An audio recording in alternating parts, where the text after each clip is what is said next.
Boa tarde, pessoal. Eu sou a Roberta Folgueiral, sou sócia do canal Aduaneiro e agradeço você primeiramente pela inscrição, pelo carinho, pela confiança e pela participação aqui no nosso webinário.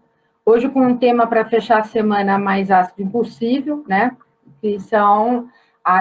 Na verdade, a intensificação das intimações da Receita Federal relativamente aos registros de Siscoserv, né? Eu vou dar alguns avisos, principalmente para quem está ao vivo no Facebook e para quem está ao vivo aqui no GoToWebinar. É para você ver que você é ao vivo mesmo, né? A voz, o ar-condicionado e o tempo de São Paulo não estão ajudando, né? A sala, né, o GoToWebinar, ele tem uma capacidade para até 100 pessoas e nós tivemos, né, felizmente, mais de 200 inscritos. Se por um acaso você tentar entrar e não conseguir porque a sala já estiver cheia, você pode ficar assistindo a gente na página do canal Aduaneiro. O vídeo também depois vai ficar disponível. Você não precisa ficar desesperado anotando os slides, porque todo mundo que se cadastrou vai receber um e-book com isso, com as cópias das intimações que eu vou mostrar, obviamente, né, respeitando a identidade dos clientes, a privacidade, a confidencialidade dessas informações, mas você vai receber, porque aqui no PowerPoint fica muito reduzido a imagem, você não consegue ler em alguns detalhes, alguns dispositivos que vão ser muito importantes, principalmente sob o ponto de vista jurídico, a gente tentar entender qual que é o pano de fundo desse tipo de intimação. Quem já acompanha o canal Aduaneiro desde 2012, sabe que a gente vem alertando as empresas que o Siscoserv não seria o maior dos problemas na hora da fiscalização, mas sim, o grande problema desse sistema é o que ele vai revelar em relação ao descumprimento de outras obrigações, né? O que é um módulo de vendas, né, mal preenchido, porque ele é todo concebido no critério da competência.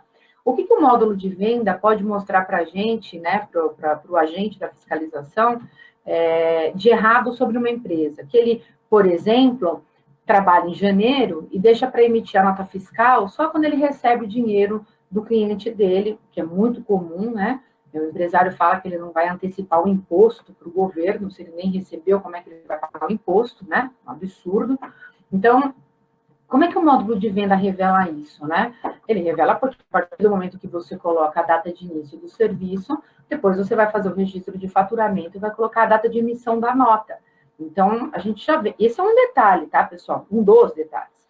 A gente vem falando há algum tempo que o Siscoserv não era nenhum motivo de tanto barulho, mas sim o que ele tinha para revelar sobre essas operações das empresas, né? E isso tem sido nossa preocupação, né? A nossa preocupação ao longo desses 5 anos no processo de consultoria, de auditoria, em sala de aula, porque a sala de aula ensina muito, né? Mostrar para as empresas que o problema não é só registrar no sistema, né? É o que registrar no sistema. E vou te dizer por quê, porque eu vou compartilhar com vocês uma intimação de um cliente que registrou que não deveria ter sido registrado, registrou errado, e mesmo assim está com dor de cabeça e intimação, né? Então, acho que é importante a gente falar também da qualidade dos registros. Quem está aqui online, ao vivo no Facebook, enfim, e tem oportunidade de participar de eventos que são patrocinados por entidades de classe e que contam com a participação da Receita Federal, por exemplo, principalmente de quem encabeça os projetos do Siscoserv desde o início, dentro da Receita Federal, que é o órgão fiscalizador, tem a oportunidade de escutar, né, nessas palestras, que o pessoal vem falando muito sobre a consistência, né, da informação, né, sobre o lastro documental, e que a gente vem batendo muito numa tecla de compliance, né? O compliance é uma realidade que precisa ser vivenciada, não é só colocar no site minha empresa é compliance, e, na verdade, não estou registrando o Siscoserv, ou vou registrar o Siscoserv só daqui para frente, que é quando tomei conhecimento, para trás não vou fazer. Esquentados os motores dessa forma, né? Tá aí a minha apresentação, né? Para quem é a primeira vez que está conosco aqui no canal Aduaneiro, eu sou advogada, sou sócia do canal, tenho especialização em contratos, trabalhei muito tempo numa corretora de valores aqui em São Paulo, que me deu uma vivência muito boa, né, para entender lavagem, evasão de divisas, alguns crimes cometidos contra a ordem tributária praticados por meio do fechamento de câmbio, né? Eu estou em tudo quanto é rede social, estou em LinkedIn, Facebook, em Twitter, em Instagram, sempre buscando publicar alguma coisa de interessante aí para o público que me segue, né? Principalmente relativo a Cisco Sério. Tá aí o meu e-mail, o meu Skype, o meu Twitter. Não fique preocupado em anotar o slide, já falei. Você vai receber esse PPT, né? A partir do comecinho da próxima semana, você já recebe os materiais e também todos os meios de contato comigo vão junto com esse material. Bom, primeiro para a gente fazer uma brevíssima explicação sobre o que a Cisco serve, né? Então, a gente pode dizer que esse sistema, né, o Sistema Integrado de Comércio Exterior de Serviços Intangíveis e outras operações que produzam variação no patrimônio das empresas, quase fiquei sem ar para falar o nome do sistema, a gente, claro, guardado as devidas proporções, a gente pode falar que o Ciscoserve, ele é o Siscomex dos serviços, né? Então, enquanto que o Siscomex, ele está lá para registrar para a gente, né, fazer o controle da compra e venda das mercadorias, a gente pode dizer que o Ciscoserve vai cuidar de todo o resto. O único cuidado que a gente tem que ter, né, pessoal, é que nem tudo que não é mercadoria vai para o Ciscoserve, né? Recentemente a gente comemorou uma briga que a gente vinha anunciando, que a Receita, no final do ano passado, publicou uma solução de consulta COSIT, dizendo que juros deveriam ter natureza... na verdade, juros são serviços, né? E dizendo que juros deveriam ser registrados no Siscoserve por serem serviços. Quem é advogado deve estar se revirando na cadeira. Coitado do Pontes de Miranda está na tumba se batendo, né? Mas tudo bem. E a gente rebateu muito isso e brigou muito, e os clientes ligavam para cá irritados, mas imagina, você falou que juros não eram serviços. Falei e continuo falando. E agora, nós estávamos participando de um evento em Joinville, né, na Associação Comercial Industrial de Joinville, na ACIG, agora em abril. No dia que a gente estava lá participando, o secretário da Receita Federal, Rachid, acabou alterando a IN do Siscoserve para dizer que juros não são serviços e que quem declarou não vai ser multado, enfim. E aí eu recebo perguntas do tipo, e eu declarei, o que acontece comigo? Então, assim, a gente precisa ter um pouco também de mais tranquilidade, né, para ler as coisas com calma, né, e discutir um pouco fora da caixinha, né, o que está se propondo. Claro que existem situações em que a COSIT não só acerta, como dá uma aula, né? Existem soluções de consulta, COSIT, que são verdadeiros tratados sobre o Siscoserve, né? Acho que a primeira delas sobre frete é a 257, de 2014, também era um posicionamento que a gente já sustentava desde 2012, falando sobre a importância da gente compreender e adotar os Incoterms da maneira correta, né?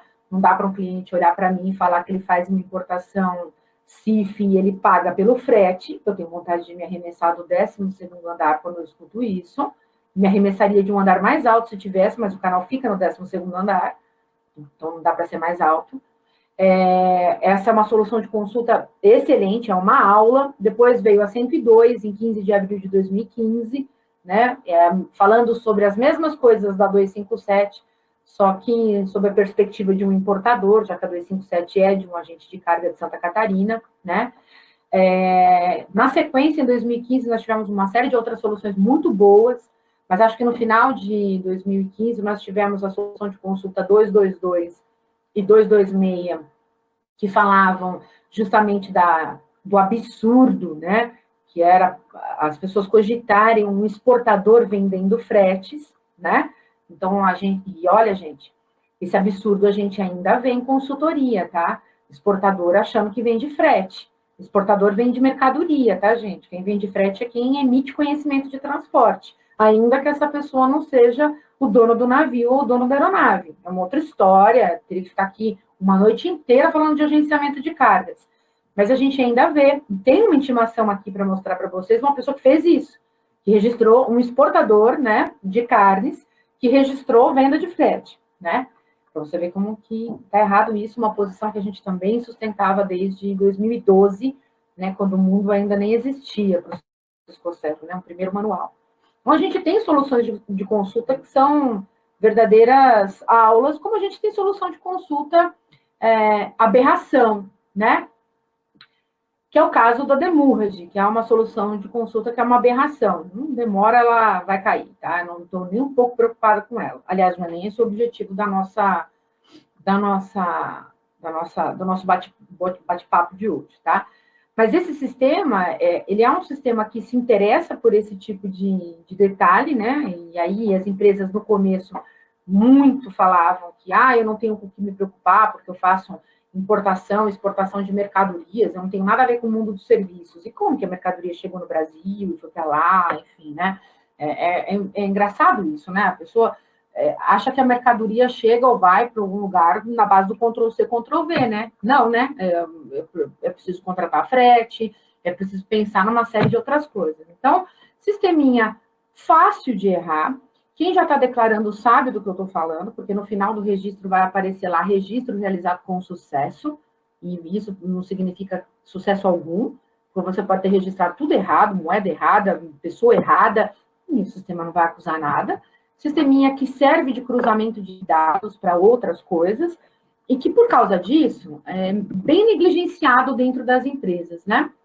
Então, a gente tem aí uma participação muito importante de agentes da fiscalização, tanto do ponto de vista da Receita Federal, né, que vai olhar cumprimento e descumprimento de obrigações acessórias. A gente tem agora, inclusive foi notícia no SPED Brasil dessa semana, que o MDIC está a passos largos, avançando para adotar a NBS como código de ISS, né, que quem já é meu aluno, meu cliente, enfim, meu contato há muito tempo, sabe que eu falo isso há 5 anos, que a gente ia ter uma uniformização, uma harmonização no conceito dos códigos adotados pelo ISS, os códigos de emissão de nota fiscal, para uma adoção de NBS. A gente está caminhando a passos largos para isso, né? Notícia no SPED, quem quiser depois me manda um e-mail, eu mando a fonte, mando a notícia para vocês, vou até gravar depois um vídeo explicando essa questão do cruzamento da nota fiscal, né, de serviços. E aí a gente tem MDIC, né, Ministério do Desenvolvimento, Indústria, Comércio Exterior e Serviços, né, MDIC, que tem um S agora, né? MDIC cuidando da parte de estatísticas e assim, gente, a gente precisa entender a importância dessas estatísticas, principalmente se a gente tem intenção de usar, e eu acho que o empresário tem que começar a olhar por esse lado, né, o contribuinte de uma maneira geral, principalmente quando a gente olha para o MDIC e começa a cobrar dele aquilo que ele falou que ele ia entregar em relação ao Siscoserv, que são políticas públicas, né, de fomento, de suspensão, né, de melhorias para o segmento do comércio internacional de serviços. Eu não sei se todos sabem aqui, mas só a título de curiosidade, essa semana no programa Roda Viva da TV Cultura, tinha um especialista falando sobre serviços, desculpa, agora fugiu completamente o nome, mas você pode procurar depois na internet, e ele deu um dado muito interessante, que para fabricar um veículo no Brasil hoje, do custo daquele veículo, 20% é serviço, né? Que é uma coisa que também já fala há bastante tempo, e quando a gente começa a ter queda na produção, né, isso é uma questão histórica, pessoal, a gente começa a ter queda na produção de bens, no consumo de bens, a gente tem aumento, né, no consumo de serviços.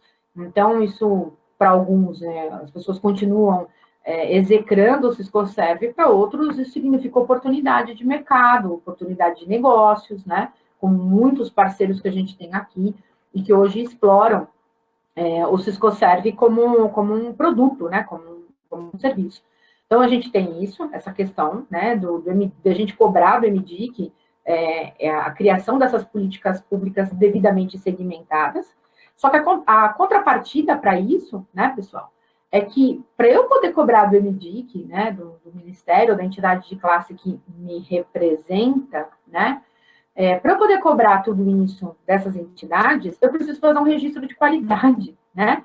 Se eu que não sou o contratante do frete vou lá e declaro que contratei, como é que eu posso querer pedir alguma coisa para um segmento se eu digo para o MDIC que eu compro um serviço que eu não compro, que eu vendo um serviço que eu não vendo? Então, primeiro é preciso que a gente faça a nossa parte de uma maneira qualitativa para poder exigir e cobrar essas medidas, né? Ter aí do sistema aquilo que se prometeu e aquilo que se falou há lá em 2008, quando eu escutei a primeira vez falar em Ciscoserve. Depois, né, aqui não tem nenhuma criança, todo mundo sabe do motivo pelo qual a Receita Federal se envolve nesse tipo de obrigação, né?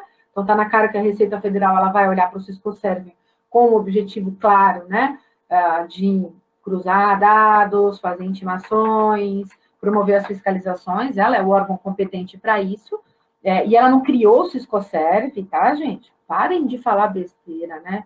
Para de passar vergonha em público quando você fala que a Receita não tinha competência para criar obrigação. Ela não criou obrigação nenhuma, tá? Então, ela tem competência para promover essas fiscalizações? Sim. Banco Central tem cada vez mais se envolvido, já se envolveu muito lá atrás, quando em 2014 alterou o antigo regulamento do mercado de câmbio capitais internacionais e publicou 4 grandes circulares. E essas circulares vieram justamente para ajustar a qualidade das dos códigos que nós tínhamos de naturezas de câmbio às NBS, né, a nomenclatura brasileira de serviço, porque existiam serviços previstos na NBS para os quais a gente não tinha uma correlação em natureza de câmbio. Então, você viu o Banco Central preocupado em ter uma correlação um pouco melhor. E aí a gente, frequentemente, infelizmente, ainda encontra empresa que não dá a mínima para a natureza de câmbio, né?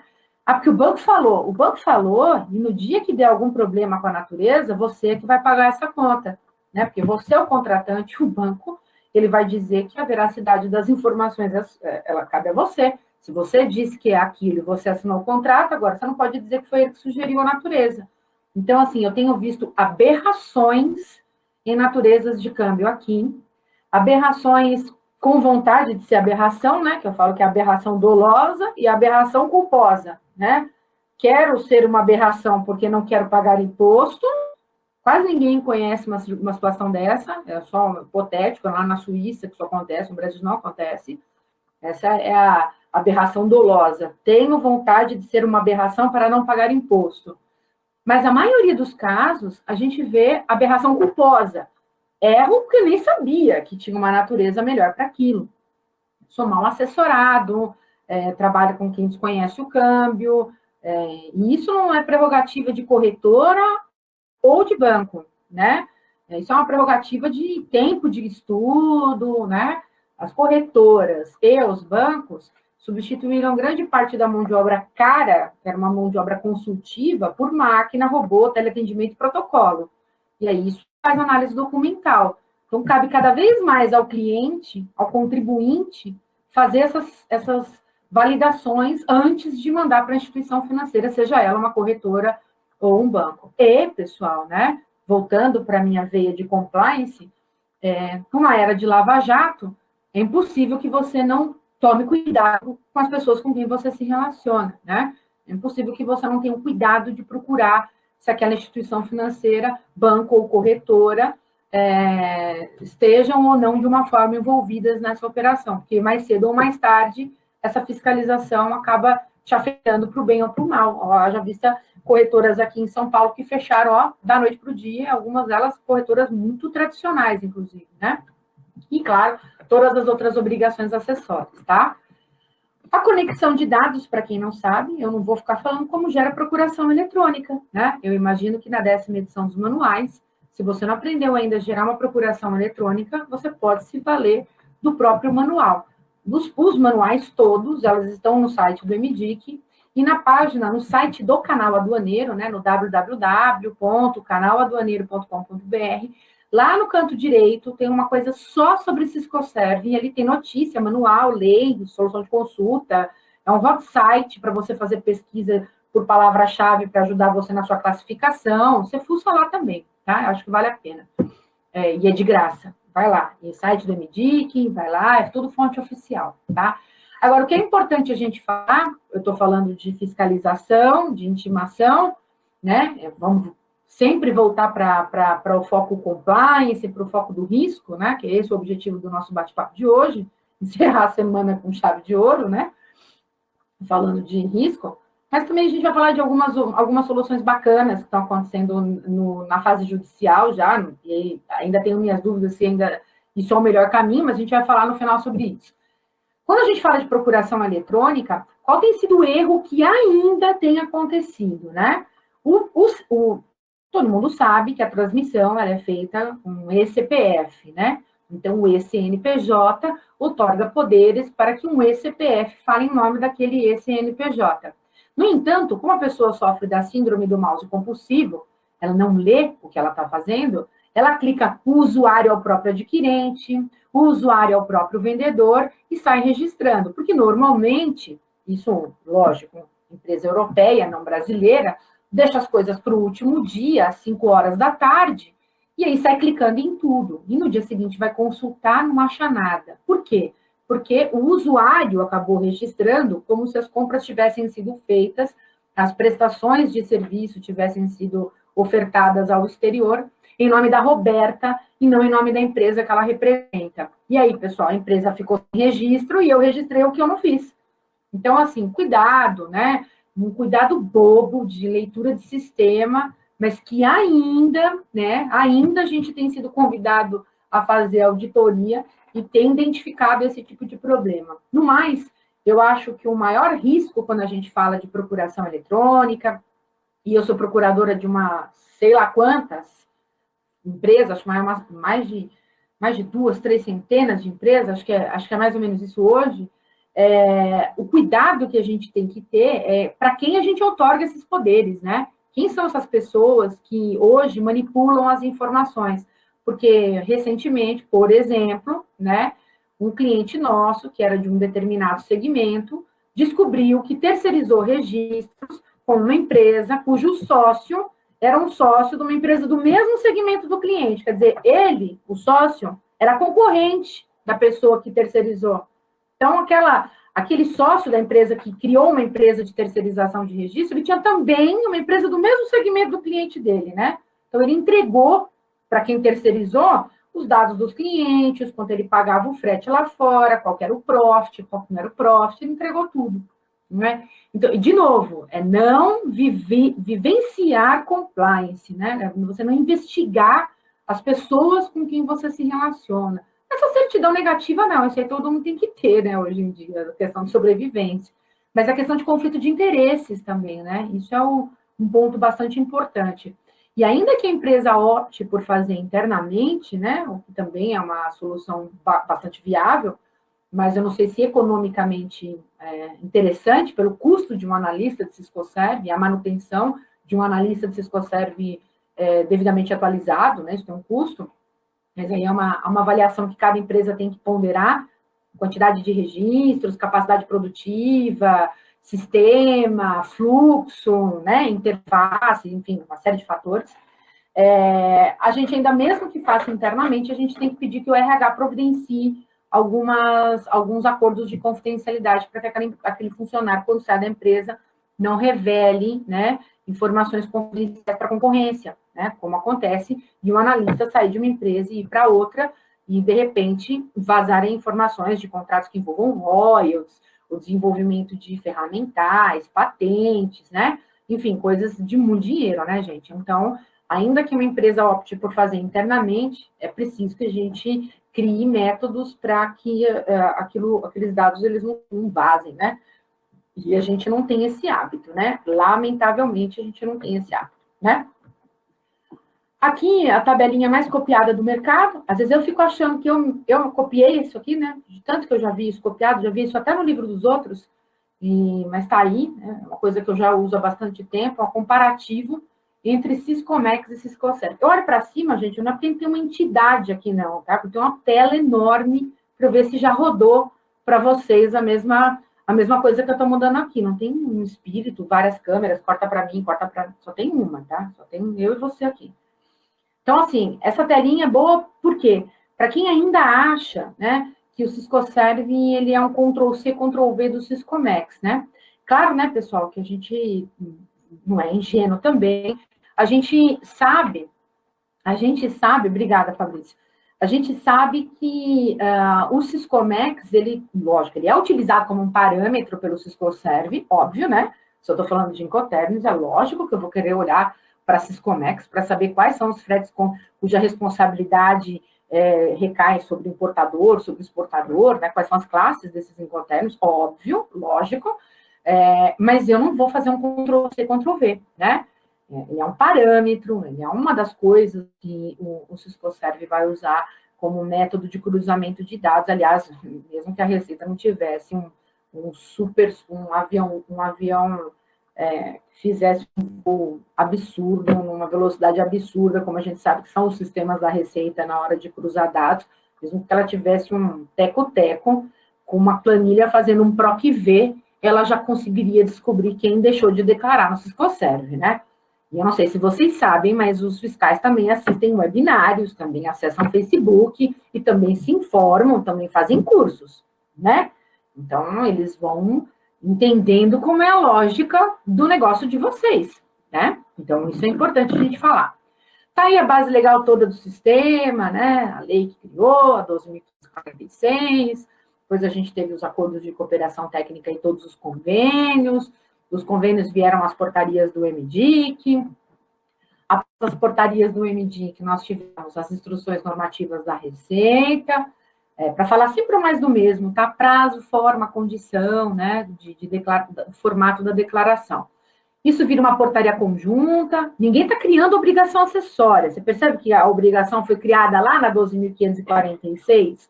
Então, isso é um ponto importante, principalmente porque eu tenho muitos colegas, né? Muitos colegas aqui assistindo, muitos advogados me assistindo, o que me deixa muito honrada, né? Então, a gente tem que tomar cuidado com a tese que a gente vai abraçar, porque pode se abraçar e afundar, né? O Titanic, a tese é um Titanic, vai todo mundo afundar. Essa, a pior delas é falar que a obrigação foi criada por uma iene. De tudo que a gente tem estudado até aqui, tudo que todo mundo tomou porrada em mandado de segurança foi justamente porque abraçou a tese de que a Receita criou obrigação acessória, né? Então, não dá, né? Não foi criada por iene, né? Nem a multa foi criada por iene, embora tenha gente que queira fazer parecer que sim. Então, não foi criada também. A gente tem uma medida provisória de 99, que permite que a Receita disponha, crie, né? Vai dispor e dizer o método, né, da aplicação da multa. O que a gente está discutindo, e a gente vai conversar isso um pouco no final, é o quantum da multa, né? Isso eu acho que é importante a gente falar e a gente levar uma discussão séria sobre isso, né? Eu acho que tem muita discussão que não é séria sobre o Syscoserve, ou pelo menos não poderia ser levada a sério, né? Nós estamos atualmente na portaria conjunta 768, que aprovou a 10ª edição dos manuais. Ai, nossa, 10ª edição dos manuais significa que nem eles se entendem. Não, gente, significa que os serviços são assim. Os serviços são muito dinâmicos, né? Eles mudam muito e significa que o sistema vem sendo aprimorado. E será aprimorado muitas e muitas e muitas vezes, né? Tanto que vocês podem notar que pela data da publicação da última versão, né, dos manuais, que foi a 11ª, tá? 11ª edição dos manuais. Tá falando 11ª, aprova a 11ª edição dos manuais, Fabrício. Senão você tá vendo 10ª, depois se você quiser me apontar. Essa 11ª edição dos manuais, ela foi aprovada em maio, né, de 2016. Essa questão da 11ª edição dos manuais, eu acho que até houve uma estabilização. Quem acompanha o Syscoserve desde o início, sabe que no começo a gente chegou até, acho que num ano, 3 manuais, né? Por quê? Porque a coisa estava muito necessitando dessa atualização. O que aconteceu com a 10ª edição dos manuais, né? Da 10ª para frente, a gente teve uma mudança na apresentação estrutural do sistema, né? Que mudança estrutural do sistema foi essa? Foi a primeira vez que o manual ele se apresentou nesse formato. Então, a gente tem informações gerais sobre o sistema. Nunca o manual vai dizer, lance o frete, se for CIF, não lance, se for FOB, faça. Porque manual não fala de caso concreto, né? É um manual de operação do sistema. E aí, então, a gente tem ele falando questões normativas e gerais, né, dele. Depois a gente tem como operar o sistema, as telinhas do sistema, né? Se você usar o manual clicando e avançando, você não vai ter problema. Seu maior problema é a interpretação de documentos, e as empresas não investem em capacitar a mão de obra para interpretar documentos. né? Acha que colocar um software de 200 mil reais vai resolver um problema de interpretação de documento. Não vai, né? Primeira coisa que a gente precisa é aprender a interpretar documento, criar regra de negócio para o sistema e fazer uma interface que qualquer sisteminha bem simples e barato vai rodar isso. Não precisa nem gastar muito dinheiro, tá? Depois ele tem alguns cenários exemplificativos. E eu sempre falo para os alunos, pessoal, alguns cenários exemplificativos, né? O manual não pode prever todos os cenários exemplificativos, porque senão o manual teria que ser enorme, né? Então, o que a empresa faz? Ela vai lá, ela abre o manual direto nos exemplos, aí ela não acha o seu exemplo, o que ela fala? Não tenho que declarar, porque meu exemplo não está ali, fecha o manual. Então, isso está errado também, a leitura irresponsável, né? De quem quer fazer uma análise de verdade, não pode só olhar o exemplo, né? As penalidades do Siscoserv, né? Basicamente, a gente tem duas penalidades. A gente tem a multa por registro extemporâneo, por registro atrasado. Então, a gente tem R$ 1.500, né? Para empresas optantes pelo lucro real, R$ 1.500 por mês por registro. E nós temos R$ 500 por mês por registro para as empresas optantes pelo lucro presumido ou as empresas optantes pelo simples, mas o simples tratado no regime de exceção, né? A regra para o simples é não ter que registrar, exceto se utilizar mecanismos de apoio previstos nos manuais lá na aba de enquadramentos, como, por exemplo, a comissão de agente de exportação é um mecanismo de apoio. Se eu sou uma empresa optante pelo simples e eu utilizo um mecanismo de apoio, logo eu passo a ser obrigada a declarar. Eu não declaro, eu estou sujeito à mesma multa que uma empresa optante pelo lucro presumido. Então, é uma questão lógica, né?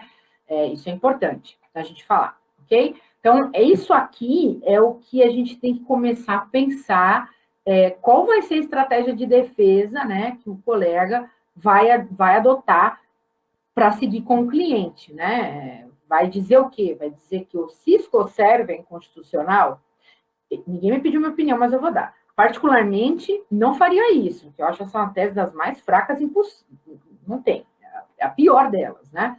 Acho que a gente tem que discutir o quantum, né? A forma é a questão da eternização do fato gerador, é a questão da falta de proporcionalidade, da falta de uma multa quase que confiscatória, sem razoabilidade, aí ferindo outros princípios constitucionais tributários, vamos dizer assim, né? Que são princípios do próprio CTN, princípios da própria Constituição de quem pode fazer essa majoração.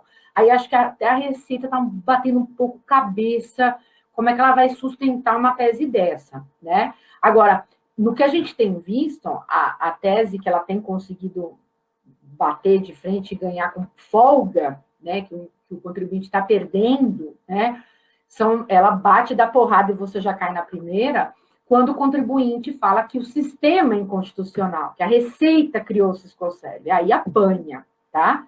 E aí não apanha pouco, apanha muito, né? Esse é o ponto. E acho que a gente precisa começar a ter uma discussão um pouco mais inteligente sobre isso. Ok? Tudo bem, pessoal? Existe um outro tipo de multa e essa me preocupa, tá? Beleza? Pessoal, quem cair, não conseguiu voltar, vai para o Facebook, que lá está online, ok? Não vou responder nenhuma dúvida agora. Se tivermos tempo no final, vou responder, tá? Para a gente poder seguindo, e muita gente está interessada no final, então eu não vou responder nada agora. Depois a gente tem a multa de 3% sobre informação omitida, inexata ou incompleta. Parece incrível, mas eu me preocupo mais com essa multa. Porque essa multa, ela começa a demonstrar uma outra coisa, né? Ela demonstra uma total falta de controle por parte da empresa do seu processo. Então, assim, informação inexata. Gente, uma NBS inexata, 3%. Aí eu pergunto para a empresa, quando é que começou o serviço do seu agente, já que a gente vai registrar essa comissão de agente? De quando a quando é o serviço? Não sei. Será que é quando registrou o RE? Não. É quando pagou o câmbio? Não. Né? Cadê o contrato? Não tem. Então, esses 3%, para mim, atualmente, me tiram mais o sono do que a discutir a acumulatividade da multa de 500 ou de 1.500. Porque essa não tenho como discutir. Aliás, vou mostrar para vocês uma intimação que eu respondo, sim, meu cliente fez errado, eu posso esperar o auto de infração de 3%, porque a inexatidão também é punida, né? Então, Você fica entre a cruz e a caldeirinha, né? Então, assim, essa me preocupa, né? Então, você tem inexatidão, omissão. Gente, quem omite registros no Siscoserv, omite com algum objetivo, né? E não dá para eu chegar para o fiscal e falar, olha, meu cliente não registrou porque ele tinha medo da multa. Não. Quem omite, omite porque sonegou alguma coisa. Essa imagem que a gente passa para fiscalização quando a gente se esquiva de cumprir a obrigação. Então, não tem muita escolha. Você percebe? Se eu deixar os registros atrasados parados e deixar para ser pego, pagar para ver, eu não pagaria, né? Mas agora que eles têm meta, né, para cumprir, né, nos autos de infração. Então, eu não acho isso, e como empresária falo, tá? Eu não acho isso nem um pouco razoável, né? É muito complicado você defender um contribuinte que se esconde da receita, né? Agora, registrar atrasado, ok, galera, de cada 10 CNPJs, 11 registraram atrasado, porque, né, desculpa, muita gente foi pego de surpresa, muita gente acabou caindo naquele conto do, não vai pegar, não vai dar em nada, foi deixando para lá, e depois foram vendo as soluções de consulta pipocando, foi começando a dar um medo. Eu ainda tenho praças com as quais eu lido, né, cidades, estados com os quais eu lido, onde eu simplesmente não dá quórum em curso, porque o pessoal acha que Siscoserv não é uma coisa importante, né? E estados que importam, que exportam, né? Enfim. Então, assim, esse é um ponto importante, né? Para eu poder quebrar esse estigma de que o contribuinte está sempre errado, de que o contribuinte nunca tem razão, eu não posso me esconder, né? Eu tenho que mostrar. Eu não sonego, eu não fecho o câmbio errado, eu não deixo de recolher os impostos, né? Se incide IR sobre a remessa para o exterior, eu recolho. Se tem CID, eu faço. Se tem registro no INPI, porque são royalties, porque é transferência de know-how, a vinda de técnicos para cá, eu fiz tudo isso, né? Tá tudo lá registrado, eu não tenho nada para esconder. Por que eu não vou registrar no Siscoserv? Essa coisa não tem muito sentido. Agora, eu não faço nada disso, é óbvio que eu não vou registrar no Siscoserv, porque na hora que eu registrar, eu estou confessando, né, que eu tenho operações para as quais eu não tenho lastro documental. Então, eu acho que isso é o problema hoje, né? E isso tem solução, né, gente? Isso tem como resolver, né? Agora, ficar deixando o registro para lá, para pagar para ver, essa última semana foi uma semana insana, né? Por quê? Porque a coisa vai completar 5 anos em agosto. Então, é lógico, não para todos os serviços, mas para o primeiro grupo, que são os serviços ligados à construção civil, os serviços de courier e a manutenção nas máquinas, a gente completa 5 anos agora, né? Em agosto. Frete é só, né? Em abril de 2013 começou só em abril de 2018. Então, a gente tem bastante tempo para regularizar até o 5º ano, né?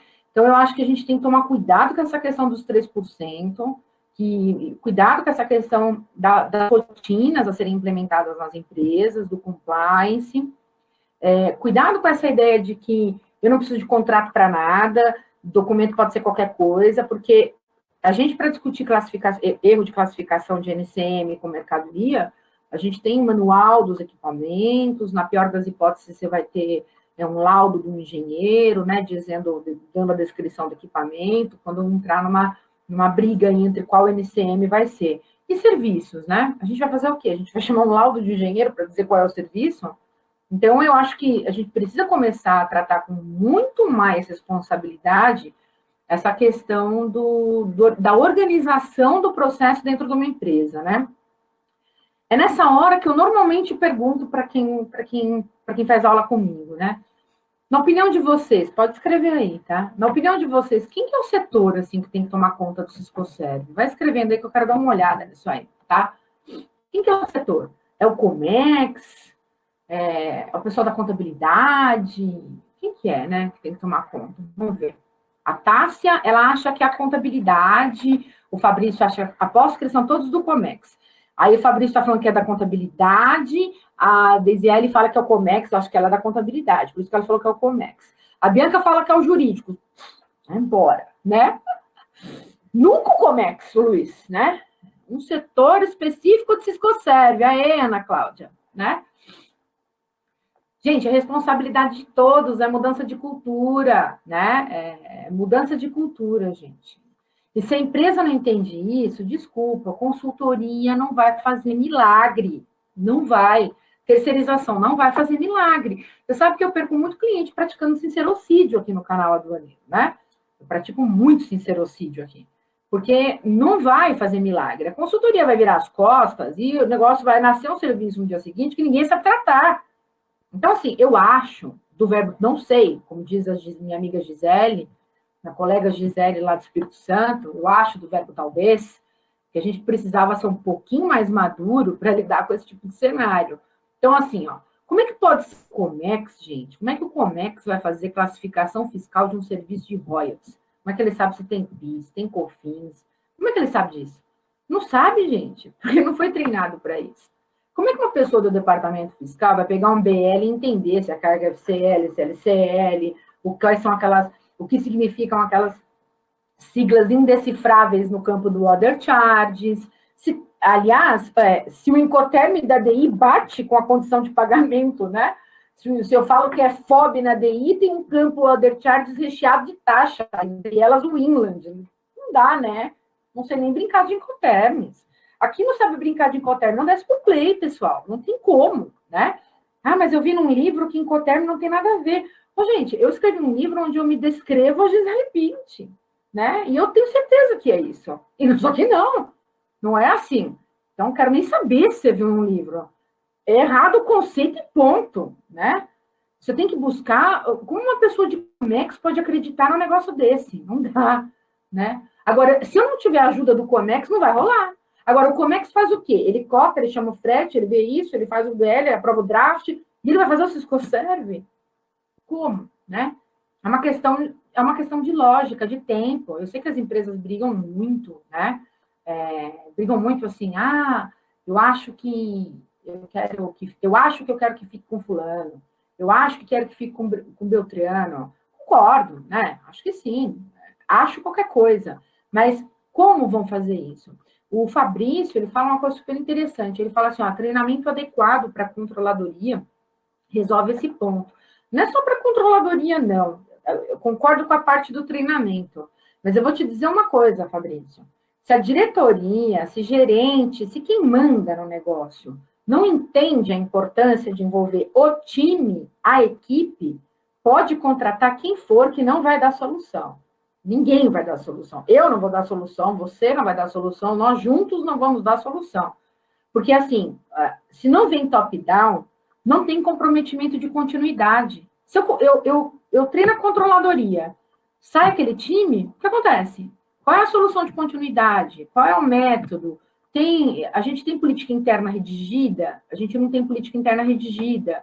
Às vezes eu posso, por exemplo, fracionar a obrigação. Falar, ó, fiscal vai fazer isso, como é que vai fazer aquilo, cada um vai usar uma parte no sistema, daí o outro vai fazer um double check, vai entrar, vai validar. Joia. Mas a gente tem que ter, sabe, aquilo como uma regra, né? Se um analista de importação sai da empresa, a empresa não para de importar, né? Se o contador sai, eu não paro de cumprir obrigação acessória.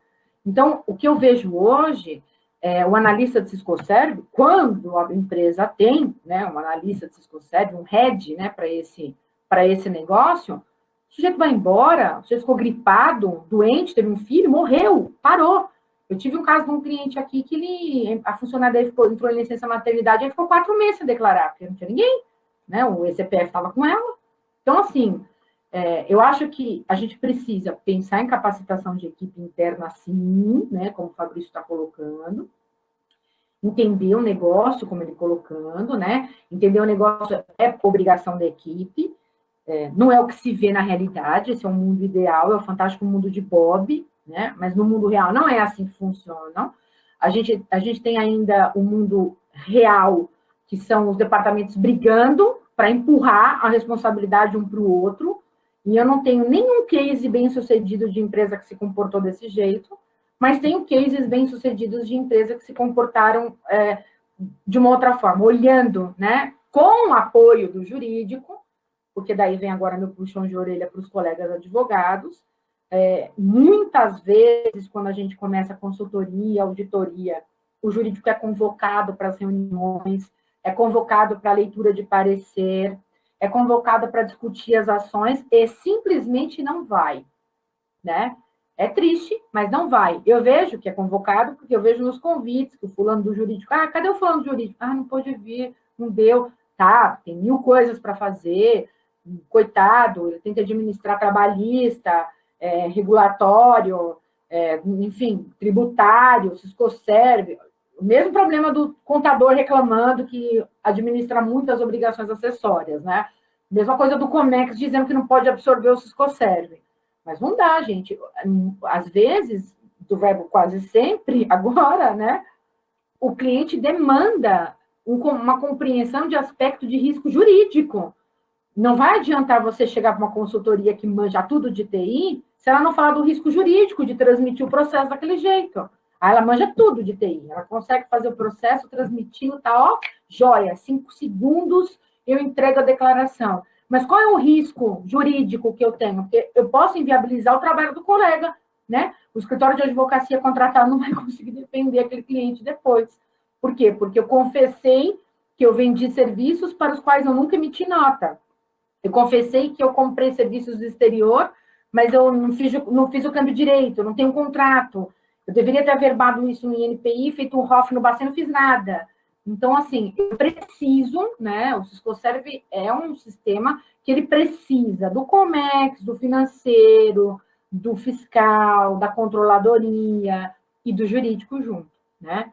E isso é uma baita oportunidade de carreira e eu sempre vou ficar incentivando vocês a trabalharem em cima disso. Deixa eu mostrar para vocês essa intimação. Essa que está aí na tela, esse termo de intimação aí de 2016, alguém que já fez curso comigo já deve ter visto. Esse é um termo de intimação de uma empresa que estava declarando e foi pega no momento da regularização, né? Então, isso aí é o termo inteiro, tá? Tem outras páginas. Um outro, eu vou sair do PowerPoint para mostrar o termo, que tem muitas páginas, tá? Esse termo aí, especificamente, ele foi respondido, como todos os outros que eu vou mostrar, porque são clientes do canal, não escutei o passarinho cantar em lugar nenhum, não estou reproduzindo fofoca, como tem gente que acha que a gente reproduz fofoca. Essa empresa, a gente respondeu esse termo de intimação, e ela não foi autuada até agora. Guarda isso na sua cabeça que eu estou falando, tá? Essa empresa foi intimada a prestar esclarecimentos do tipo de registro que estava sendo feito. Nós respondemos e ela não foi autuada. Não está autuada. Entrei em todos os processos hoje para checar. Todo mundo que eu identifiquei o contribuinte, inclusive em processo que a gente fez pesquisa hoje à tarde, né, Márcio? A gente entrou um por um e não tem auto de infração lavrado, tá? Para essas que a gente fez pesquisa, a gente não achou. Tá? Então, o que significa que estar registrando nesse caso e ter respondido a intimação e estar fazendo certo não gerou nenhum tipo de prejuízo aí. Até hoje, 5h30, não gerou nenhum problema para esse cliente, né? Vamos dar uma olhada no outro. Super pequeno, a letrinha, não se preocupe, você vai receber o PPT para ampliar isso na estratosfera, tá? Presta atenção só no que a titia está falando. Eu vou olhar para a entidade que está aqui acima da câmera, que é para conseguir ler, né, o auto de infração. A intimação. Essa aqui, pessoal, essa começou no final do ano passado. Essa é uma intimação de uma empresa. A primeira é de São Paulo, ok? O anterior, que eu acabei de mostrar, é uma intimação de São Paulo, código de área 19, aquela região ali. Essa aqui é Paraná, tá? Essa empresa aqui, né, então a Receita está pedindo para confirmar, né, informações constantes no sistema Siscoserve, é um montante X em dólares e um montante X em reais, que se convertidos hoje todos para reais e aplicada a multa dos 3%, dá mais ou menos uns 380 mil reais de multa, só da inexatidão, tá?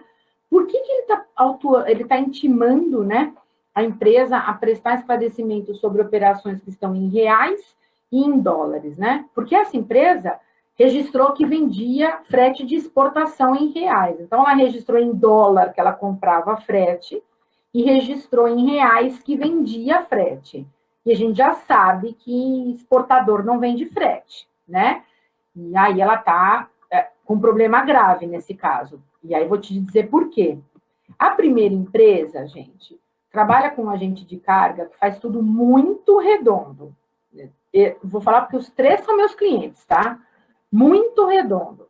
Esse agente de carga da primeira empresa que eu mostrei antes, que é a primeira intimação, ele manda para esse cliente uma nota de débito, um recibo, que bate 100% com o valor do conhecimento de transporte, né? E para todo o resto, ele manda uma nota fiscal, que são serviços, joia? Esse caso aqui, essa coitada dessa pessoa, dessa empresa, que recebe do agente de carga dela só uma nota de débito. E no meio dessa nota de débito tem tudo que é do frete, ok, que não tem nota, porque o agente de carga não presta serviço de frete, ele agencia, e todas aquelas taxas que ele cria, porque não existem, né? Sejamos muito honestos uns com os outros aqui. As taxas que ele cria e algumas outras que existem, ele cria também uma outra nota de débito, ele não tributa nada. Ele pede tudo reembolso para o cliente. E vocês estão olhando aí, e depois, quando receberem o material, vão olhar também, que esse contribuinte está sendo intimado a apresentar cópia do contrato de câmbio, se for o caso. Se for o caso, não é o caso, ótimo, então não vai apresentar. Os comprovantes dos pagamentos. Ou seja, essa empresa aí, tá? Eu, exportador lá do Paraná, na qualidade de exportador de carnes, né? Na qualidade de tomador de serviços, eu deveria fazer retenções de ISS que eu não estou fazendo, né? Porque se a pessoa emite a nota fiscal para mim, joia. Se ela não emite, eu tenho que fazer retenções. Porque eu sou tomador, se não vem nota, como é que eu pago um serviço sem nota? Então, ela está numa situação mais complicada por causa desse processo não ter nota fiscal dos serviços efetivamente prestados para ela no Brasil, não tem nenhuma relação com o Siscoserve, do que propriamente dita com o Siscoserve. Tirando o fato que é lógico que a gente agora cogita entrar com alguma... A gente está discutindo qual é a medida que nós vamos tomar contra o prestador de serviço dela, que a induziu a registrar errado no Siscoserve, porque ele cobrou, né, para registrar a aquisição e a venda. E fez isso com ela. E a gente está avaliando, junto com o jurídico dela, né, nós aqui, jurídico, e ela lá, jurídico, qual é a medida que a gente vai adotar em relação a essa prestação de serviço que não aconteceu, que foi falha, enfim. Ela está olhando lá o contrato com esse prestador de serviço para ver o que ela vai fazer. Isso é uma coisa, em relação à terceirização do Siscoserve. Em relação ao agente de carga, já estamos com outro problema, porque ele nunca emitiu nota, ele diz que ele não tem que emitir, quer, não quer, amém. Né? E aí a gente está vendo quais são as medidas que a gente vai tomar. Só a título de curiosidade, pessoal, estou com outro problema aqui, que não está aqui no webinário, é uma consultoria que está em curso, inclusive o escritório de advocacia que está acompanhando o nosso trabalho, é um dos escritórios de advocacia, um dos maiores e mais famosos escritórios de advocacia de São Paulo, inclusive com unidades fora do país. Estou muito feliz de trabalhar a quatro mãos com eles. Eles foram designados pelo cliente para nos acompanhar nesse processo. Então, a gente trabalha junto para discutir com o jurídico essa saída. Não sou concorrente deles e vice-versa, né? O agente de carga, antes, né, desse cliente, que é uma indústria, nos contratar para auditoria, esse cliente cogitou passar a terceirização para esse agente de carga. E depois falou, não, eu não vou terceirizar enquanto eu não tiver certeza do que tenho que fazer. E o próprio escritório de advocacia que atende esse cliente falou, precisamos procurar uma consultoria especializada nisso aí, antes de registrar, porque eu não sei se eu quero registrar tudo, não sei qual que é o risco, vamos ver, né? E aí a gente começou o processo. Bom, quando a gente começou a pedir os processos de importação, o que aconteceu? Nenhum processo veio o recibo do agente de carga. Ele simplesmente omitiu de todos os processos o recibo de pagamento do frete. Claro, né? Como que eu vou conseguir registrar o RP? Como é que eu vou saber se ele está tirando nota fiscal de tudo, né? Isso está acontecendo também com outros clientes nossos aqui. Estão sendo boicotados para não conseguir registrar ou enxergar com maior clareza quais são esses valores a serem declarados, né? Deixa eu mostrar para vocês aqui, antes de mais nada, o terceiro, né? O terceiro ponto da intimação que eu queria mostrar. Peraí, um minutinho. Fiquem aí, não saiam. Nossa, tem 1000 coisas abertas aqui. Agora sim. Vamos lá? Aqui, ó. Estão vendo a tela? Vamos ver. Vocês estão vendo a tela, pessoal? Estão conseguindo enxergar a tela compartilhada? Eu vou descer porque esse aqui é grande. Estão enxergando? Sim! Joia. Olha só, eu vou baixando aqui. Então, joia, ó. Bom, ele teve esse... isso aqui começou, não sei se vocês notaram, ó, Espírito Santo, tá? Ó, Espírito Santo, ok? Então, vamos lá. Ele está pedindo para a gente apresentar o contrato social, ok? E ele olhou isso aqui, ó. Isso aqui vai ser agora a cereja do bolo da nossa discussão, né? O que ele está pedindo aqui? Que de acordo com o artigo 1º, parágrafo 4, decreto isso aí fala de paraíso fiscal, tá, gente? Ele está pedindo os comprovantes, né, os recolhimentos de impostos, de DARF, de IR, tá? De remessa, de frete para o exterior, tá? Que esse cliente teria encaminhado. Vou estar pedindo para elaborar uma planilha, ó, com os pagamentos relativos aos fretes internacionais do ano de 2014, né? Você está vendo aqui, tendo data, conta contábil, número do documento, valor, quem transportou, domicílio, porque é paraíso fiscal, é Hong Kong, para ilustrar, é Hong Kong, tá? E ele está pedindo isso aqui, depois ele vai falar um pouco mais, né? Como é que vai subir o processo de forma eletrônica, blá, blá, blá.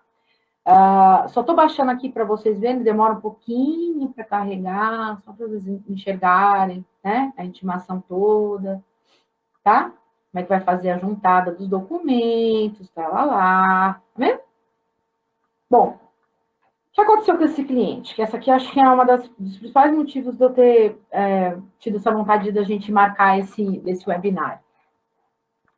Muito bom.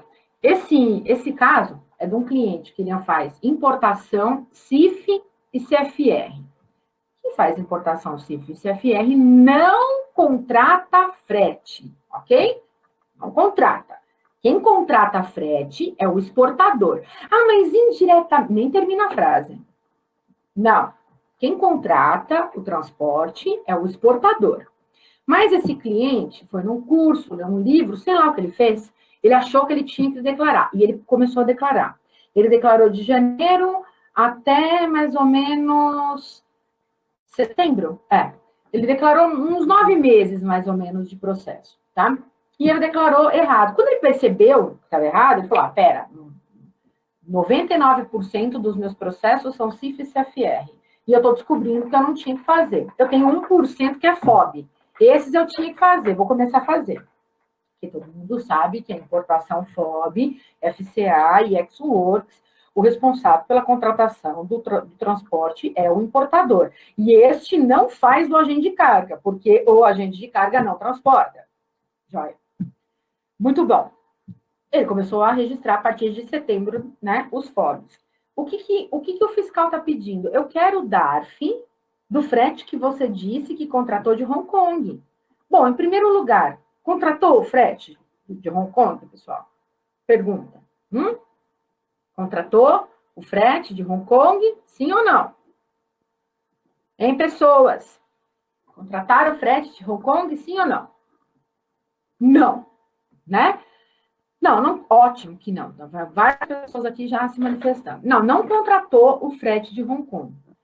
Como que ele vai... Como que eu vou responder isso? Tem um monte de advogado, né? Como eu vou responder essa intimação? Eu vou falar assim, viu? Assim, ó, formal, né? Não tinha que ter declarado isso aí, foi um erro. Veja, se eu escrevo nessa resposta dessa intimação que foi um erro, pode sentar e esperar os 3%, vocês concordam? Porque a inexatidão também é punida, não é verdade? Olha, tá falando, claro, conforme Incoterms. Vou deixar aqui a 257 na tela, que é para ninguém ficar falando, como assim? Tá aí, ó, tá? Então, assim, como ele vai apresentar DARF se ele não tem? Tá.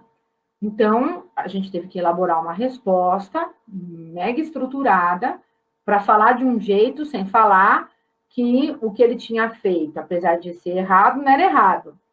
Parece muito louco o que eu estou falando, mas como tem bastante advogado, eles estão conseguindo entender a linha. Então, a gente tem que dar uma volta muito louca para fazer isso. Mas eu quero só fazer um exercício aqui. Vamos supor que esse cliente aqui do canal aduaneiro, esse cliente ele fosse um cliente que ele tivesse declarado FOB, FCA e ex-works, como é o caso da primeira intimação que eu mostrei para vocês, que são casos em que o contribuinte tinha que declarar e declarou, e beleza, foi arquivado, né? Tranquilo, não tá autuado. Vamos supor que isso fosse FOB, FCA e ex-works, enfim, e ele tivesse emissores em Hong Kong, né? Então, eu, importador, né, do FCA, do FOB, do Ex, eu teria entrado lá no Siscoserve e eu teria declarado que quem prestou o serviço para mim foi o emissor do conhecimento de transporte. E o emissor do conhecimento de transporte está num paraíso fiscal, que é Hong Kong. Joia? Eu teria declarado o endereço daquela empresa que é o emissor. Eu teria colocado o NIF daquela empresa que é o emissor. Não é verdade? Né? Não é verdade? Eu não teria feito isso como importador? Mas aí, como ele é collect, esse frete, a gente está falando da importação, né? Eu peguei esse dinheiro e eu repassei esse dinheiro para o meu agente de carga.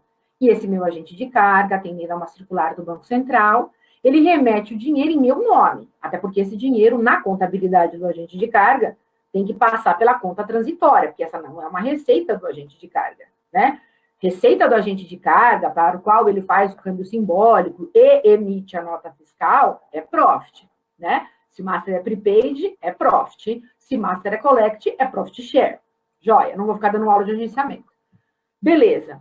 Ele pega esse dinheiro e ele manda para onde? Para onde que o agente de carga manda? Vamos pegar aqui, deixa eu ver se ela ainda está em sala, porque ela é uma pessoa que manja dos paranauês do agenciamento. E eu sei que ela vai querer responder. Edna, né? Para onde o agente de carga normal vai pegar esse dinheiro, né? Que ele pegou aqui do importador, o emissor Hong Kong, ele manda para Hong Kong, Edna, normalmente? Não, meus amigos. Ele vai mandar lá para Shenzhen, que daí em Shenzhen ele não paga imposto de renda, né? E o que a Receita entende de forma mais pacífica possível, né? E isso eu vou te falar como supervisora de câmbio, cansei de ver gente se encrencando com isso, tá? Acho que não existe, mas existe. Ó, a Edna respondeu, nós enviamos para Hong Kong. Sim, porque é o certo, né? Mas ele vai pegar, vai mandar para Shenzhen, por quê? Porque ele não quer recolher 25% de imposto de renda, que reajustado vai virar 33%. Se ele faz como a Edna está falando, esse agente de carga, né? Ele pega o dinheiro e manda para Hong Kong e tem o custo dos 25, que reajustado vai virar 33, ele vai pegar esse dinheiro e vai pedir para quem reembolsar? Para o importador. Porque se a carga é do importador, e quem contrata o frete é o importador, e eu não tenho nada a ver com isso, é o importador que tem que me recompensar. Inclusive, gente, tem uma cacetada de ações no judiciário de agente de carga cobrando esse valor do importador e ganhando. Porque o agente de carga fala, eu não tenho nada a ver com esse transporte, eu sou um agenciador, o custo é teu, me reembolse. Se o agente de carga não cobra esse valor do seu cliente, essa é uma liberalidade comercial. Vamos deixar bem claro aqui, tá? Mas que a responsabilidade, o ônus, né, é do importador. Mas o agente de carga faz o quê? Ele manda para Shenzhen, porque ele não quer recolher os 33, ele não quer perder o cliente, porque se ele for cobrar esses 25 reajustado 33, outro agente de carga vai bater na porta dizendo que não tem o imposto, e aí ele vai perder aquela conta, aí começa o problema comercial, ele começa a se sobrepor à regra, né, ao que é minimamente aceitável, né? E aí, pessoal, você imagina se esse caso desse cliente que eu estou contando para vocês, que é meu cliente, se esse cliente tivesse uma importação FOB, FCA, X, e ele tivesse que apresentar esse DARF, esse cliente teria esse DARF para apresentar? Se fosse cliente da Edna, teria. E se fosse cliente do resto do mundo, teria? Então, você está entendendo por que quando eu comecei a discutir hoje com vocês aqui no webinário sobre compliance, sobre a importância da gente entender, né, que Ciscoserve é muito mais do que registrar, do que sisteminha, do que interfacezinha. Quando eu disse isso, parecia que eu estava enchendo linguiça, né, para a gente chegar nesse ponto. É lógico, pessoal, como é que pode um importador não entender compreender suas obrigações e se autodeterminar em relação a elas? Se eu tenho um cliente que chega até mim e fala, eu não pedi o DARF porque eu não quero mesmo, porque para mim é bom, porque não me custa nada, então agora está assumindo o risco da alteração. E aí, como jurídico, eu tenho que avaliar. Será que eu quero correr esse risco ou será que eu quero correr um outro risco? Ou será que eu quero correr os dois riscos? Qual risco eu quero correr? Cambial, tributário, lavagem, evasão, sonegação ou descumprimento de uma obrigação acessória? Vocês estão conseguindo captar a lógica no negócio? Está muito surreal ou beleza? Está dando para visualizar? Fala com a tia aí no chat. Por favor, depois de você terminar isso aqui, você toma uma cerveja, você dá uma relaxada que hoje é sexta. Perfeito. A Edna respondeu aqui. Está claro, né, gente? Está claro o problema. Então, assim, você quer que eu te fale uma coisa? Graças a Deus que esse cliente registrou errado o CIF. Porque se esse cliente se fosse aquela minha primeira intimação, né, daquele cliente que só pediram para ele quais eram os incoterms, aquele primeiro cliente. Se fosse ele que tivesse sido intimado a apresentar DARF de envio de frete para paraíso fiscal, eu não sei o que eu hoje, depois de uma semana de contato com essa intimação, eu ainda não saberia o que responder. E eu não tenho problema nenhum de dizer para você que eu ainda não saberia como responder. Não tenho problema, não tenho vaidade, não tenho nada. Que é uma besteira não dizer isso. Então, como eu ia dizer para o fiscal que meu cliente descobriu na intimação que é responsabilidade dele conferir isso? Como eu ia falar? Nossa, você não sabe. Ele não só não sabia que tinha que recolher o DARF, que ele tinha que cobrar, né, isso do agente de carga, como ele comemorou, que era mais barato com aquele agente de carga, como aquele agente de carga não emite nota fiscal nenhuma para ele, ele ainda acha bom isso, né? Ele ainda comemora, porque é barato. Ele ainda manda um e-mail para o agente de carga dizendo, aquelas taxinhas lá, você tira do conhecimento de transporte que eu vou pagar por fora. Como que eu vou explicar isso, gente? Então, é isso que vai inviabilizando discutir de forma inteligente, de forma madura, a memória de cálculo apresentada pela Receita. Discutir a memória de cálculo pela Receita, eu não sou nem tributarista. Deve ter um montão de colega meu aqui que vai dar show de bola nessas defesas. Vai ser lindo. Agora, como é que eu vou discutir crime de sonegação? Como eu vou discutir isso, gente? Isso não tem como discutir.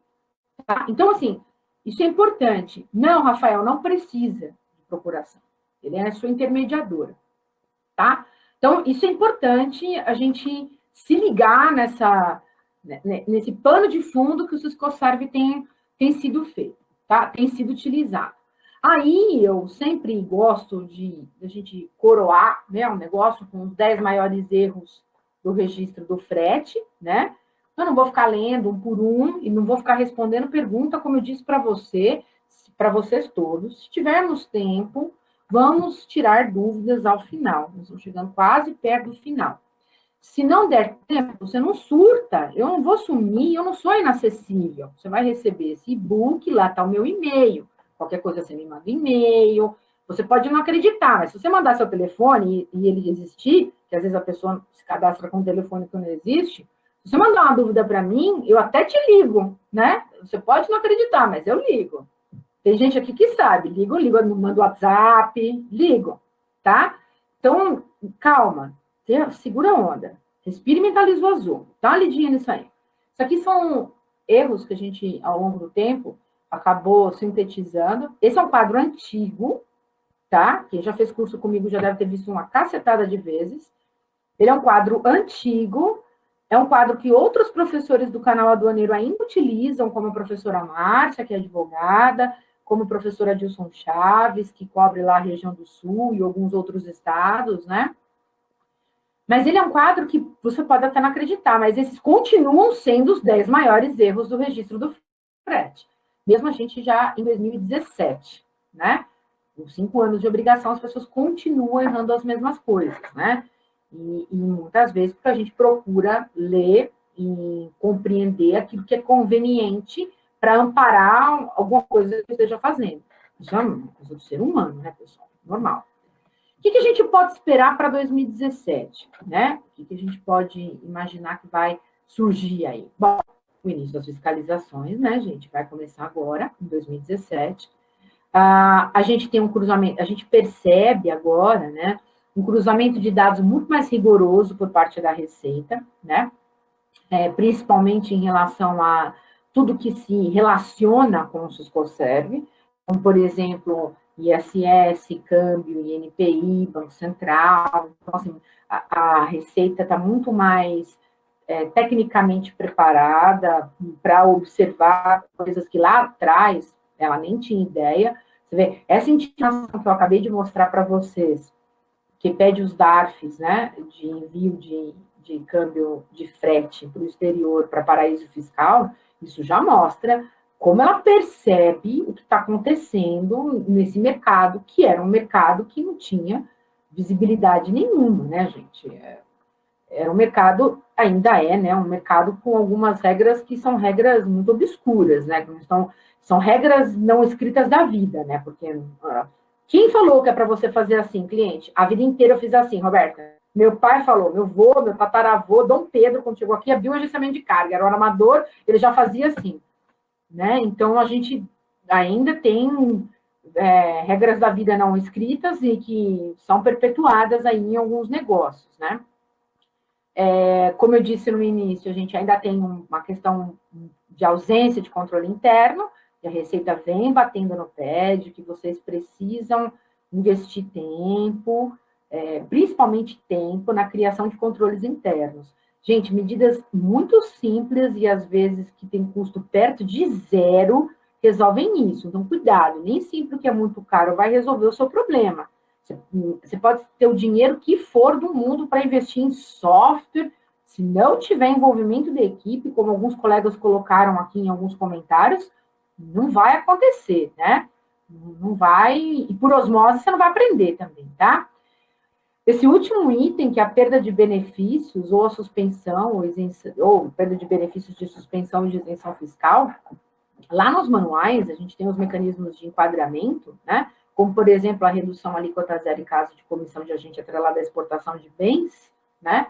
Isso é um mecanismo de apoio que, se você não estiver declarando isso certo, a comissão de agente, você pode perder essa redução alíquota zero e passar a pagar imposto de renda, uma coisa que você nunca pagou, né? Então, cuidado para não achar que o Siscoserv é só frete, que a vida é só essa, e não perder da tua mira aí outros aspectos, outras coisas que são muito relevantes, tá? E aí, algumas dificuldades encontradas pelas empresas e que a gente tem visto no dia a dia. Eu queria reservar esses 10 minutos para fazer alguns comentários sobre algumas pesquisas que nós fizemos aqui no canal hoje, e que, como são pesquisas ainda, não quero colocar em PowerPoint, mas queria dividir com quem, mesmo sendo uma sexta-feira, ficou até quase 6 horas aqui para a gente debater, né? Deixar essa parte das dificuldades encontradas pelas empresas e discutir isso. Bom, das pesquisas que a gente fez, a gente acabou identificando, acabou localizando algumas coisas interessantes, né? Interessantes não significam boas, tá, gente? Gente interessante nem sempre é gente boa, mas coisas interessantes que demonstram, parece que está dando um ar, um perfil do que a Receita está querendo, do que está esperando do contribuinte, né? Primeira coisa que a gente observou, bom, aqui, na nossa experiência, o que eu mostrei hoje para vocês? 3 intimações, 3 clientes declarando, 3 respostas muito bem fundamentadas a essas intimações, nenhum cliente autuado. Todos estavam registrando atrasado, nenhum cliente autuado. Então, isso eu não estou falando do que eu acho, como tem gente que me acusa de ser terrorista ou de falar o que eu não sei. Estou falando do caso cliente meu. Só aqui te mostrei 3, tá? Então, 3 situações diferentes. Primeiro, registrando o que deveria ser registrado atrasado. Segundo, registrando parte do que deveria, parte do que não deveria, em atraso e parte dentro do prazo. Terceiro cenário, registro do que não deveria, só, exclusivo. 3 situações diferentes de empresas fazendo, intimadas e não autuadas. Então, assim, o que parece, né? Parece que quem registra é pego, né? Parece isso, né?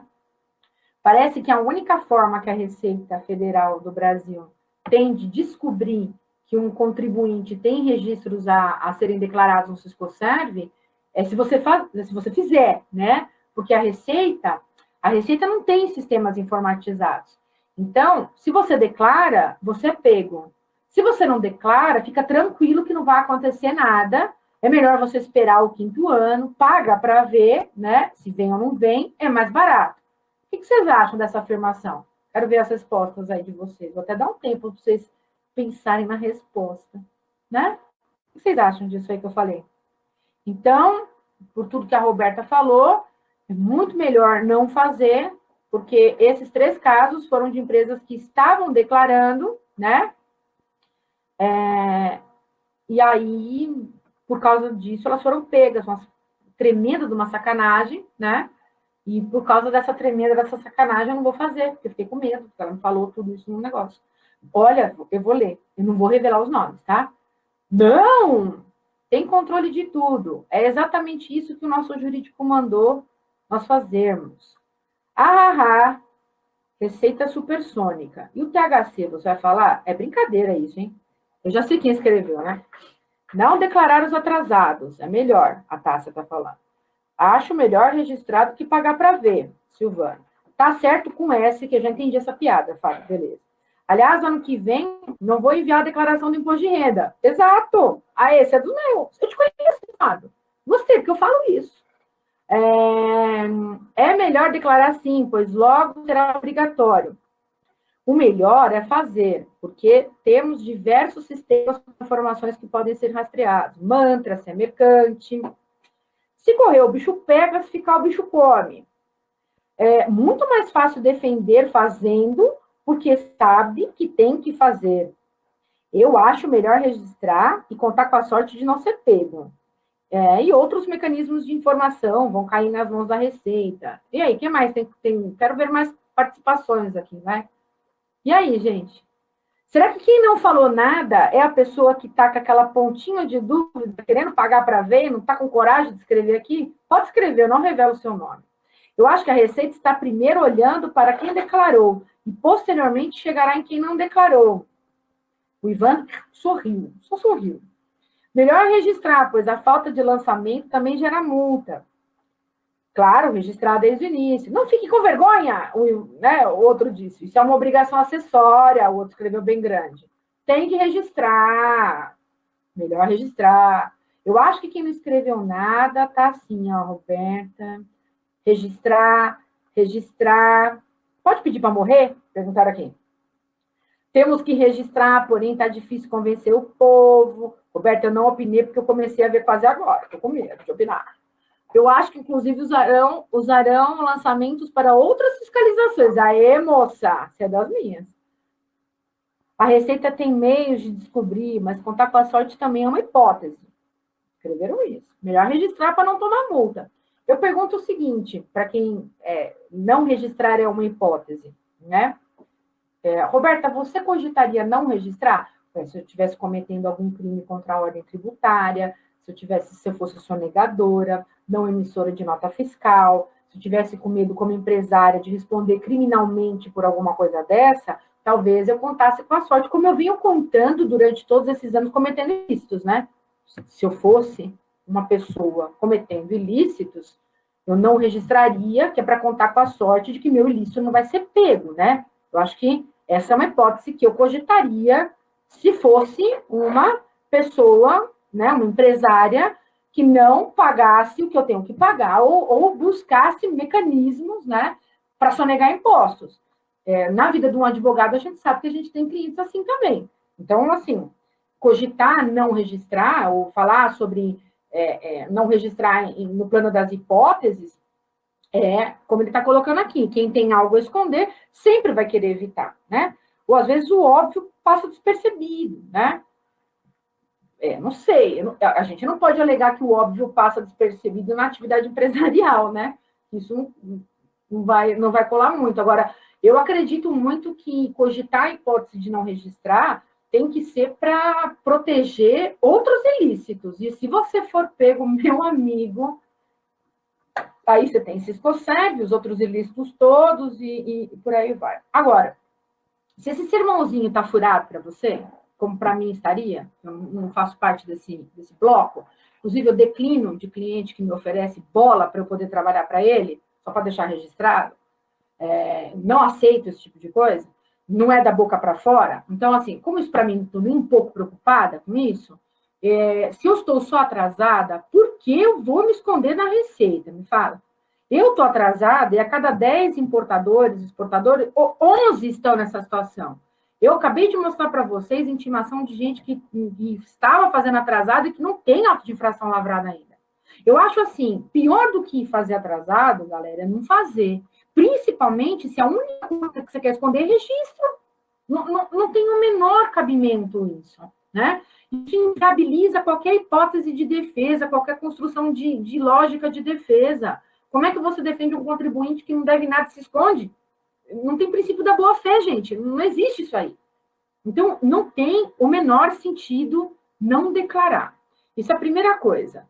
Segunda coisa, quero falar sobre o mandado de segurança, né? Porque algumas empresas acham que o mandado de segurança é um pó de pirilim-pim-pim, né? Para quem é muito novo não sabe o que é isso, uma mandrake, pó, sei lá, capa do Harry Potter, para ser mais moderna, né, com aluno, é alguma coisa que vai fazer desaparecer qualquer problema da sua frente, né? E não vai, galera. De tudo que a gente pesquisou, eu sou obrigada a dizer para vocês que eu só encontrei um mandado de segurança que deu certo, coincidentemente de um cliente, não fui eu que pedi um mandado de segurança, porque eu não faria isso para um cliente. Já vou deixar bem claro isso, tá? E vou explicar por quê. Esse cliente foi um cliente meu de consultoria lá em 2013, 14. Essa empresa é uma empresa séria, tá, gente? Vou deixar bem claro.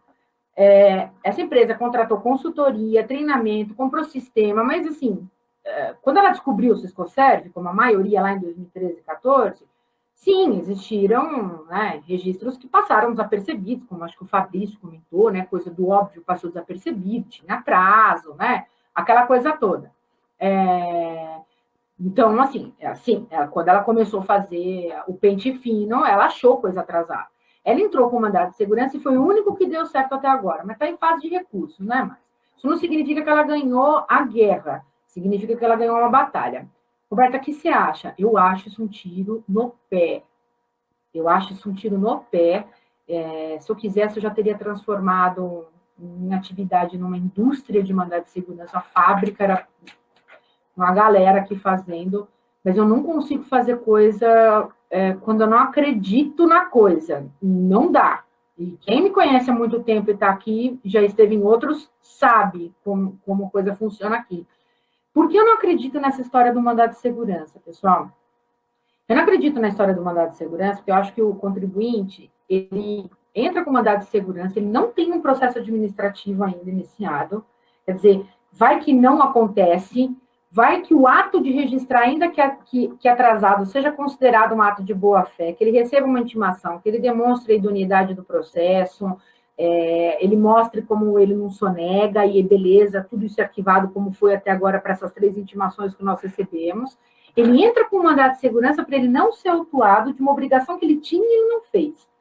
E aí, ele abre mão da fase administrativa para poder discutir na fase judicial uma coisa que, de repente, na fase administrativa poderia ser esgotada num custo infinitamente menor para ele. Então, e assim, a gente sabe que ele não vai poder discutir o mesmo objeto, né, na fase administrativa e no judicial por causa do Instituto da Concomitância.